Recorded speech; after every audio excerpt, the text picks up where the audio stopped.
A system designed to protect individual liberty will have no punishments for any group and no privileges. Today, I think inner city folks and minorities are punished unfairly in the war on drugs. For instance, blacks make up 14% of those who use drugs, yet 36% of those arrested are blacks, and it ends up that 63% of those who finally end up in prison are blacks. This has to change. We don't have to have more courts and more prisons. We need to repeal the whole war on drugs. It isn't working. We have already spent over $400 billion since the early 70s. As more and more begin to know, the status quo has got to go. They're bound to say yes to a man named Dr. No, a man who makes the establishment panic. Grassroots are growing way too wild, too organic. With no donations from Goldman Sachs, they're still having trouble trying to hold them back. But it's not about a man, am I clear? It's about a man who will carry on an idea. The script you've been given doesn't fit, it's a given. Dr. Paul has been robbed in every state he has been in. It's a sin when the teleprompter readers keep spinning, having the people believing Dr. Paul isn't winning.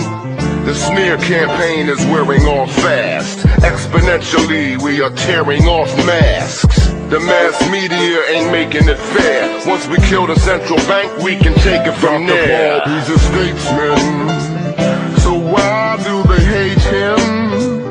He was delivering babies back in 1963, and he just helped give birth to the baby of liberty. He's a statesman, so why do they hate him? He was delivering speeches back in 1984, telling you how central banks were profiting from war. I believe in the death penalty. I believe it has been issued unjustly. If you're rich, you get away with it. If you're poor and you're from the inner city, you're more likely to be prosecuted and convicted. And as the bobbleheads tell you, Congressman Paul is unelectable.